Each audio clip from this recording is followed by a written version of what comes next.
시작합니다. 제 얼굴이 좀 어둡게 나오죠? 제가 지금 본관 501호에서 강의 영상 촬영 중인데 좀 가독성을 좋게 하기 위해서 불을 다 끄고 촬영을 하니까 그렇네요. 여러분들 지금 이제 3주차에 접어들었어요. 산수화 이 파트 공부할지 힘내시라고 제가 잠깐 얼굴 보여드립니다.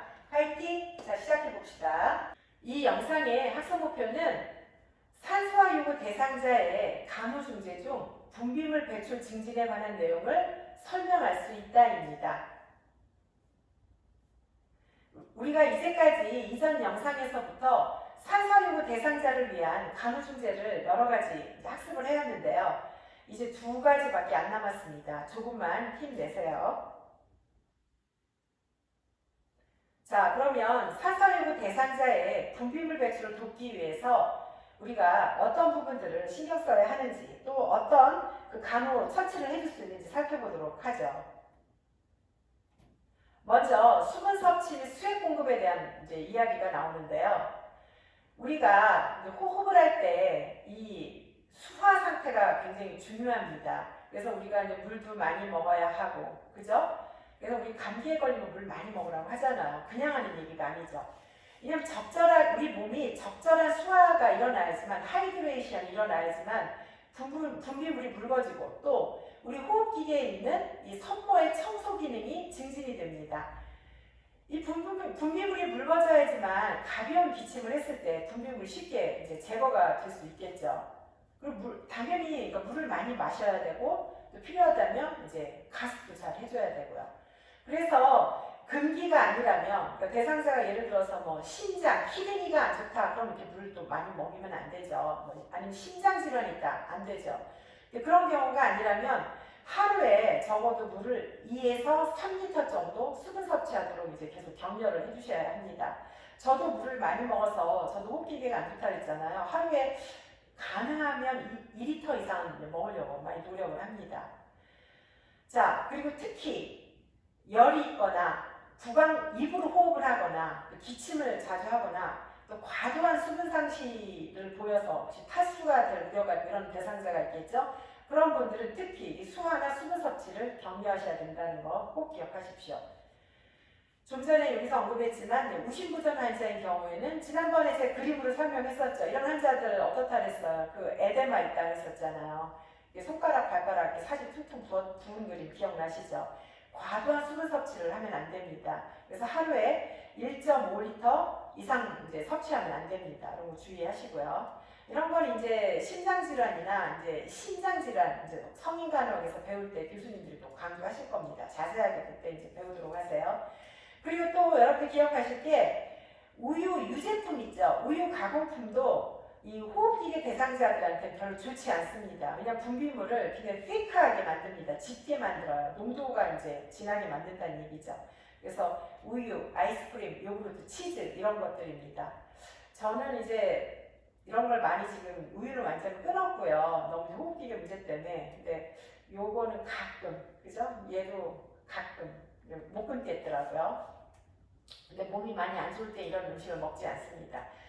그래서 이 호흡기계 대상자에게는 맑은 음료를 권장을 합니다. 그래서 물, 홍차, 사과주스, 과일주스 이런 것들이 있겠죠. 물이 제일 좋죠. 홍차도 나름 좋고요. 자, 그리고 좀 전에 지금 이런 이제 수분 섭취 이런 것도 중요하지만 이 수화라는 게 우리가 이제 입으로 이제 물을 마시는 거로만 해결되지 않고요. 필요하다면 가슴요법을 해주는 것도 좋습니다. 만약에 그 대상자가 뭐 산소 공급 같은 걸 하고 있지 않다, 그럼 이제 가습기 틀어주면 되겠죠. 휴미디파이어. 근데 가습기 하니까 수년 전에 그 가습기 사태로 굉장히 우리나라가 좀 시끄러웠던 적이 있었죠. 그래서 이 가습기가 사실은 굉장히 철저한 관리가 필요합니다. 저도 그 중환자실 근무할 때 이제 우리가 보통 환자 옆에 가습기 한 대씩 놓고 24시간 풀 가동을 하거든요. 그러니까 거의 뷰티마다 이제 몇 번씩 물을 이제 갈아줘야 되죠. 근데 이게 어떤 문제가 있냐? 하루만 돼도요, 이 물때가 낍니다. 미끌미끌해요. 그래서 매일 이거를 청소를 해줘야 돼요. 그런데 이게 이제 전기 제품이다 보니까 이게 또 에러가 나요. 그리고 또 이제 필요한 경우에는 의사들이 이제 어떤 아까 이제 다른 영상에서 분무요법에 대한 설명도 해드렸는데, 그런 이제 그 객담을 묽게 하는 약물과 같이 하게 되면 이게 또 막 막히고 굉장히 골치가 아픕니다. 그래서 굉장히 그 힘들었던 기억이 나는데요. 그래서 제대로 관리를 안 하면 오히려 안 하니만 못합니다. 오히려 대상자한테 감염을 유발시킬 수도 있어요. 조심하셔야 되는 거고요. 만약에 대상자가 이제 산소 공급을 하고 있다. 산소 공급할 때는 이제 크게 걱정을 안 해도 되는 게 이게 이제 산소 그 이제 튜브가 연결되거든요. 이게 이제 그 중유수를 채웁니다. 멸균 중유수를 이게 라인이 있어요. 이게 그럼 이제 뽀르르 뽀글뽀글 이제 방울이면서 이제 이 산소가 들어가는데 이 산소가 결국 물을 통과해서 들어가는 거예요. 그래서 이 물을 항상 채워놓는 게 굉장히 중요합니다. 그래서 제가 이 그림 보여드리는 거고요. 그래서 가습요법이 필요한 이유는 점막 건조를 예방하고 또 분비물을 묽게 해서 쉽게 그 분비물이 배출되도록 돕기 위해서 하는 겁니다.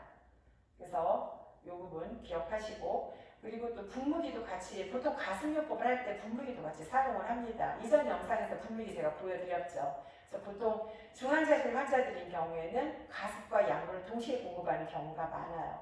그래서 이렇게 산소 전달 체계와 함께 사용하면 습화된 공기가 제공된다는 거. 그래서 이제 보통 이렇게 인공호흡기에 다 이제 분무기랑 같이 연결해서 이런 식으로 다 같이 연결이 되어 있습니다. 이렇게 같이 이렇게 뭐지 연결하는 부분이 있어요. 이렇게 이제 분무기 형태로 들어가는 거죠. 대상자에게. 자, 우리가 이제 분비물 배출을 이제 증진시키기 위해서 이제 굉장히 중요한 게 흉부 물리요법이에요. 같이 한번 읽어봅시다. 다른 말로는 폐 물리요법이라고도 해요. Pulmonary Physiotherapy. 읽으셨나요? 다시 한번 더 읽어봅시다. Pulmonary Physiotherapy. 자, 흉부 물리요법은 폐 분비물을 이동시켜서 쉽게 뱉어낼 수 있도록 하기 위한 거예요. 그죠? 우리가 이제 지난 영상에서 대상자가 객담을 잘 배출할 수 있도록 효과적인 기침법도 가르쳐주고 뭐 하여튼 여러 가지 방법 쓰라고 얘기를 했단 말이에요. 아니면 흡인을 하고 다 좋은데 그냥 기침만 한다고 흡인만 한다고 효과적이지 않아요. 그래서 이 폐 물리요법이라고 하는 것을 통해서 더 효율적으로 객담을 배출할 수 있도록 도와주는 거예요. 그래서 폐 물리요법은 타진, 진동, 체위백 이 세 가지를 설명을 합니다. 포함시켜서. 그러면 이거는 뭐냐? 이건 책에는 이 내용이 나오지 않지만 여러분에게 이거 굉장히 저는 이제 이 오프라인으로 강의할 때도 이 부분을 제가 이제 강의에서 그냥 몸으로도 시범을 보면서 많이 강조를 하는 부분인데 이 흉부 물리요법을 실시할 때 여러분들이 이 순서대로 가시면 좋겠다는 얘기예요. 그럼 효과적입니다. 실제로 제가 중환자실에서 이렇게 했었고요. 무슨 얘기냐? 이제 각각에 대해서 배우겠지만 보통 우리가 욕창 예방하기 위해서 최소 체위변경을 몇 시간마다 하나요? 2시간이잖아요. 보통 이 중환자실 같은 데도 그렇습니다. 간호사들이 이제 무지 바쁘기 때문에 2시간마다 이제 체위변경 하거든요. 근데 그럴 때 체위변경 하면서 이 폐 물리요법도 같이 해줘요. 그래서 대상자가 이제 일정한 자세를 취해주는 거죠. 그쵸? 이걸 이제 일반적인 얘기를 하는 겁니다. 그런 다음에 어떻게 해요? 간호사가 가서 타진을 합니다. 두드려줘요. 그리고 필요하다면 진동을 해요. 그런 다음에 반드시 눕히고 이제 기침을 할 수 있는 대상자가 기침을 하게 하든지 한 다음에 흡인을 하면 굉장히 객담이 효과적으로 배출이 됩니다. 자, 살펴보도록 하죠. 타진법을 먼저 보겠습니다. 타진은 퍼커션이라고 합니다. 읽어보세요. 퍼커션. 다 읽으셨나요? 우리가 이제 타악기, 두드리는 거, 그걸 악기를 퍼커션이라고 하잖아요. 아시죠? 퍼커션. 타진법은 보세요. 두드려주는 건데 분비물이 기도벽에서 이렇게 떨어지게 탈락하도록 이렇게 뭐라 그래야 되나요? 자극을, 진동이라는 표현을 하고 자극을 주는 거예요. 그래서 이 손을 컵 모양으로 만들어서 이렇게 두드리는 건데 이거는 제가 1학기 때 그 위생간호 영상에서 목욕감에서 제가 보여드렸을 거예요. 이것도 이제 그냥 무작정 때린다고 된 게 아니라 요령이 있습니다. 그래서 그 진동을 흉벽을 통해서 폐분절에 전달하는 방법이에요. 당연히 이게 툭툭툭 우리 왜 그 뭐 어떤 옷에 묻은 먼지 털 때도 어떻게 툭툭 치잖아요. 그런 원리입니다. 수행 지침 볼까요? 대상자가 암화를 취할 수 있으면 암화이고 어떤 경우 보기를 취해서 하기도 합니다. 근데 대부분 뭐 중환자실 장면을 환자들은 엎드린 자세 쉽지는 않죠. 보통 앙화입니다. 그리고 이제 제 경우에는 일할 때는 환자를 이제 옆에 가서 약간 치기를 눕힌 다음에 한 손으로 환자 어깨 잡고 이렇게 해서 등을 때리고 또 이제 엉덩이 부분도 이렇게 마사지 해주고 때려주고 이렇게 했던 기억이 납니다. 그래서 여기서 중요한 거는 맨살을 두드리지 않아야 해요. 그래서 이제 옷 위로 이렇게 탁탁탁 때린다든지 아니면은 타올 같은 거를 대고 이제 두드리셔야 됩니다. 맨살을 두드리면 굉장히 아파요. 빨개지죠. 그리고 늑골 아래 척추 위 유방은 두드리지 않습니다. 한 부위를 여러 번 30초에서 60초 한 1분 정도 타진하라는 얘기예요. 근데 만약에 대상자 이렇게 석션 같은 거 해보면 그 객단 분분물이 또 호락도 진하고 누런 코 같은 게 나온다. 그러면 한 3분에서 5분 정도 두드려줄 수도 있습니다. 제가 수행지침 빨간색으로 해놓은 이유는 이런 내용들이 시험에 잘 나오기 때문이에요. 그래서 이 펜 물교법 시험 잘 나옵니다. 행복 물교법. 자, 그래서 이런 식으로. 기억나시죠? 이 손 모양으로 제가 두드렸던 거. 애기들은 이렇게 어른의 큰 손으로 때리면 난리 나겠죠. 그래서 이런 식으로 애기들은 이렇게 톡톡톡 때려주기도 합니다. 지도법, 바이브레이션은 뭐냐? 이거는, 자, 기억할 게 분비물이 잘 이동하고, 그러니까 액화, 이렇게 좀 더 묽어지도록 돕기 위해서 대상자가 호기하는 동안이에요. 숨을 내쉬는 동안 양손을 포개서 이렇게 진동을 주는 거예요. 그래서 1분당 200회의 속도로. 사실 뭐 1분당 200회인지 우리가 뭐 어떻게 알겠습니까? 그래서 요새는 이제 뒤에서 제가 그림 보여드릴 텐데 이런 진동기가 있어요. 그런 걸 이용하는 것도 좋겠죠. 그래서 압력을 주는 거예요. 그래서 보통 타진을 한 다음에 진동을 하는 경우도 많습니다. 근데 저도 이제 중환자실 근무할 때 사실 진동법까지 하지는 않았던 것 같아요. 그렇게까지 시간이 또 되지도 않고 그래서 보통 체입에 끝나면 타진하고 이제 흡인을 했었습니다. 자, 수행지침 보면 흡기 시엔 멈춰야 돼요. 이게 포인트입니다. 그리고 역시 이 진동도 가슴, 척수, 흉골, 늑골이형 이런 부위를 피하셔야 돼요. 그리고 진동기계 사용 가능하고요. 그런 다음에 진동한 다음에 기침을 하기 위해서 객단 배출기도 해야 되겠죠. 만약에 이제 흡인이 필요하다면 흡인을 할 수 있고요. 이런 겁니다. 그래서 이렇게 분당 200회 속도로, 그죠? 이렇게. 유체를 한 걸 이렇게 우리가 입이나 코로 아무래도 분비물이 나올 테니까 어떤 중력의 어떤 그런 것도 이용한 거죠. 그래서 이제 우리가 이제 환자들이 시크리션이 이렇게 차면 컨제스티드 브론키얼 벌즈 보세요. 이렇게 기도가 좁아지는 거죠. 그래서 기도 개방성 유지 굉장히 중요하기 때문에 그러면 분비물이 잘 배출이 돼야 된다는 얘기를 이제 하고 싶습니다. 그러니까 여러분들이 타진이나 진동하면 이런데 이동이 다 이렇게 털려서 이제 떨어진다는 거죠. 그런 다음에 우리가 기침하거나 흡인하면 효과적으로 객감이 배출되는 겁니다. 그래서 이렇게 공기 진동 발생 이런 것도 있어요. 그래서 1초에 25회까지 조끼에 공기가 들어갔다 나갔다 이렇게 흉벽에 진동을 주는 거죠. 우리 왜 헬스클럽에도 가면 그 PT 하는 데도 있잖아요. 드르르 이렇게 허리에 감고 그 진동 주는 거 있죠. 여러분들 그런 거 생각하셔도 될 것 같아요. 그러니까 그것도 나름대로 우리 호흡기계에 좀 도움이 될 거예요. 그죠? 그래서 이제 이렇게 기계도 있고 이렇게 진동기도 있다라는 거. 자, 그렇다면 체이베이라는 건 뭐냐? 자, 읽어볼까요? Postural Drainage. 한 번 더요. Postural Drainage. 자, 여기서 포인트 중력을 이용한다는 겁니다. 그러니까 여러분들 제가 이제 다음 페이지에 정리해놨는데 만약에 이 폐 아랫부분에 분비물이 많아요. 그럼 중력을 이용해서 이런 자세를 취했으면 아래로 밀리겠죠. 그럼 이제 코나 입으로 잘 배출이 되겠죠. 그 얘기예요. 그래서 이 큰 기관지가 아무래도 이쪽이 크잖아요. 무슨 의미야? 되게 우리가 기관, 양쪽 기관지, 세 기관지 갈라지잖아요. 그러니까 이 세 기관지에서 기관지에서 기관, 큰 기관지로 이동을 시킨다는 얘기예요. 중력의 원리를 이용해서. 그럼 이제 이쪽까지 이제 자극이 되니까 기침을 통해서 쉽게 이제 배출할 수 있습니다. 그래서 앞서 얘기했지만 체위백, 타진법, 진동법 함께 시행해야 효과적입니다. 수행지침 봅시다. 주로 하엽이 많이 사용돼요. 우리가 아무래도 이 폐의 산엽은 중력에 의해서 이렇게 자연스럽게 배에 이루어지기 때문에 폐에 어떤 하엽 부분이 문제가 생겼을 때 주로 많이 이용을 하는데요. 체위 배액 전에 일단 기관지 확장제나 분무 이런 거를 적용할 수 있습니다. 그러면 분비물이 더 묽게 되겠죠. 그런 상태에서 해주면 훨씬 효과가 좋다는 얘기죠. 그래서 하루에 보통 2번에서 3번 정도 시행을 하고요. 아침 식사 전 혹은 점심 식사 전, 늦은 저녁, 취침 전 이때 시행합니다. 식사 후, 식사 직후에 하면 어떨까요? 여러분 다 토하겠죠, 환자들. 조심하셔야 돼요. 그래서 한 자세당 또 15분 정도 적용을 합니다. 아까 제가 이제 중환자실에서 2시간 얘기한 건 무슨 얘기냐면 보통 좀 이따 그림을 보여드릴 텐데 이 체이백을 폐의 어떤 부위별로 하는 거는 보다 전문적으로 하는 거고 그렇지 않을 경우에는 일반적으로 보통 중환자실에서는 환자를 제가 그때 왜 실습 데모 영상에서 약간 반치기 정도 취해준다고 했잖아요. 그 체위 취하고 2시간 있다가 환자께 세워서 등 두드려주고 뭐 진동 주고 반드시 눕히고 석션하고 그리고 또 반대 방향 눕혀주고 그 얘기를 하는 겁니다. 근데 실제로 어떤 필요에 의한 체위백을 할 때는 15분 정도를 넘으면 안 돼요. 환자 힘듭니다. 그래서 요거 식사 시간씩 피하라고 그랬고요. 왜냐면 이때 하면 피로 또 토할 수 있어요.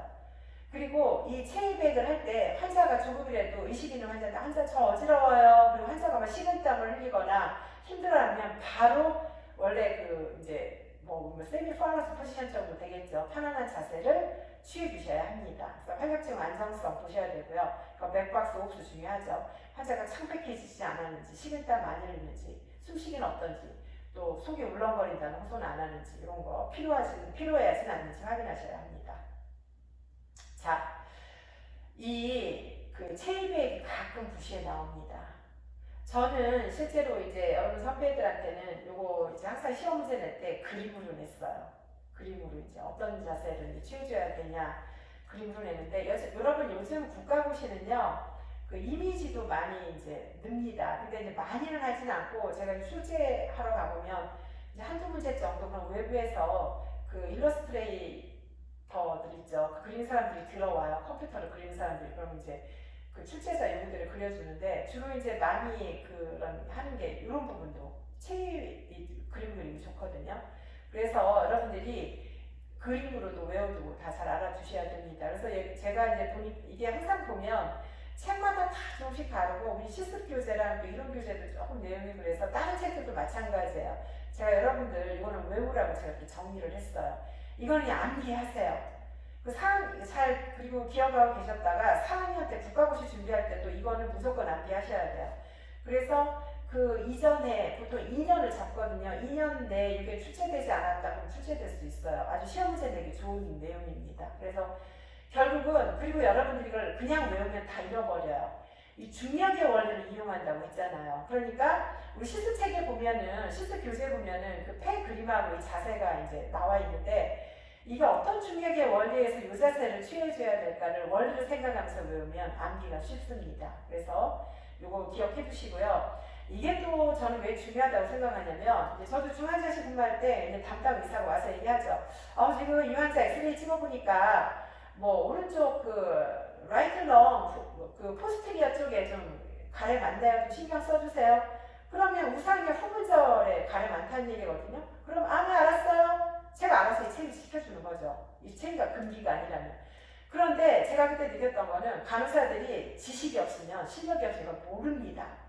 그럴 때 여러분들이 이제 나타나는 거죠. 아는 게 힘입니다. 꼭 암기하시라고 제가 이야기했어요. 그래서 체위에 이렇게 그림들이 나와 있거든요. 그래서 여러분들이 이거는 실습책에도 또 이론책에도 그림이 나와 있으니까 그 그림을 그려보면서 집에서 실제 자기가 가장 좋은 건 자세를 취해 보시는 거예요. 이 그림대로. 그러면 진짜 여러분들이 어떤 중력의 어떤 그 흐름을 느낄 수 있잖아요. 이래서 이러는 거구나. 훨씬 암기가 쉽겠죠. 이거는 당연히 이제 시험에 꼭 이번에도 내야 되겠죠. 자, 마무리합시다. 타진법에 관한 설명을 오는 것은 아까 풀모너리 피지오테라피는 시험 잘 나온다고 했어요. 보통 이렇게 타진법, 진동법 이렇게 따로따로 구시에 출제되기도 하고 뭉뚱그려서 같이 내기도 해요. 아까 폐물리호법에 타진법, 진동법, 체위백 함께 들어간다고 했죠. 함께 섞어서 문제를 내기도 합니다. 자, 정답은 뭘까요? 환부 폐음마다 8내지 10분 너무 많죠. 호흡을 참게 한다 아니죠. 진동이 전달되도록 직접 타진한다. 직접 맨살 때리면 안 된다 그랬죠. 두탁한 소리 내면 된다 그러나요? 아니죠. 1학기 때 제가 실습해서 보여줬죠. 이렇게 두탁하면 안 됩니다. 펑펑 공명음이 나야 됩니다. 답이 몇 번일까요? 5번이죠. 손을 컵 모양으로 해서 이제 손목에 힘을 빼고 율동적으로 두드리는 겁니다. 자, 진동법에 관한 설명으로 옳은 거. 흡기시 시행한다. 식사 직후 시행한다. 진동법과 함께 기침을 시킨다. 시행시 숨쉬지 않게 한다. 호기시 분당 200회 속도로 시행한다. 몇 번일까요? 이미 답이 너무 보이죠? 5번이죠. 흡기시 안 한다 그랬잖아요. 밥 먹은 다음에 하면 안 된다 그랬고. 그래서 이런 식으로 공부하시면 되고. 자, 그리고 이제 이런 식으로 날 수 있다는 얘기예요. 부시. 폐 전방 상엽에 분비물이 차 있다. 이 시험 문제 핵심은 체이백 어떤 걸 쓸 거냐 그런 얘기예요.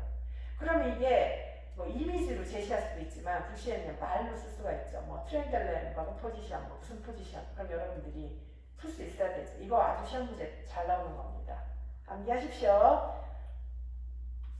자, 이렇게 해서 그 기도 내에서 분비물 배출을 잘 하도록 도울 수 있는 중재에 대해서 학습을 해봤습니다. 어떠셨나요? 괜찮으셨나요? 잠시 쉬셨다가 다음 영상, 이제 마지막 영상이 되겠네요. 산소 공급에 대한 내용을 공부하도록 하겠습니다.